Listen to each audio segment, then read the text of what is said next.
2 tips to make your next soup amazing. Really good soups all have two things in common: flavor, and that special something taste they do not normally find in soup. I have to share with you two things that I do on my budget to make my soups outstanding. I believe that the freshest ingredients on sale at my local grocery store help make a great soup, but sometimes my soups are a combination of whatever is left over at the end of the week. The base. I like to slow cook my soups in my slow cooker. The base of any soup can be made with water. Where I live, the water has a terrible taste and must be filtered. A few months ago I started keeping the liquid I used to cook pork roasts and chicken in my slow cooker. I was not sure at the time what I would do with this liquid, so I froze it into cup containers. Soon after, I began taking these frozen to cup portions and putting them in my slow cooker as the base liquid. The flavor given by the frozen broth was amazing.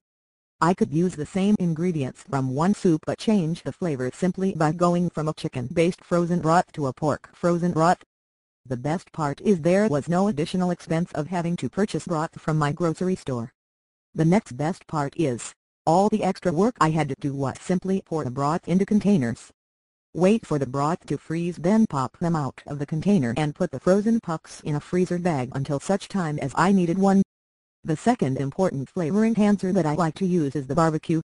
My preference for barbecue is charcoal. The only part that annoys me about charcoal is the wasted charcoal left over that is still hot and will continue to give off heat and flavor until it turns to ash. After the main course has finished cooking and removed from the grill, I now fill the grill with vegetables I can use in future soups. Tomatoes that have been sitting on your grill will enhance the flavor of the roasted tomato soup with that smoky goodness. Celery, carrots, corn, onion, garlic and squash all absorb the flavor of your grill and can be added to your soup. There really is not any kind of vegetable or meat when added to the grill after cooking your main dish that will not enhance the flavor of your next soup. Grilling your vegetables this way has other benefits. The vegetables cook slowly while you are enjoying your fantastic meal. The hardest part is remembering to get them off the grill before you go to sleep for the evening. Rick and his wife have been able to reduce their grocery budget by almost 50% since they started this challenge in 2010. Their 15 years of grocery shopping for the family has led them to start a blog with very creative tips to using leftovers to save money.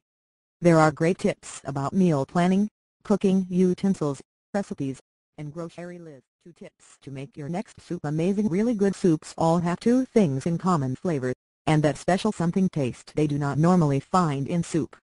I have to share with you two things that I do on my budget to make my soups outstanding. I believe that the freshest ingredients on sale at my local grocery store help make a great soup, but sometimes my soups are a combination of whatever is left.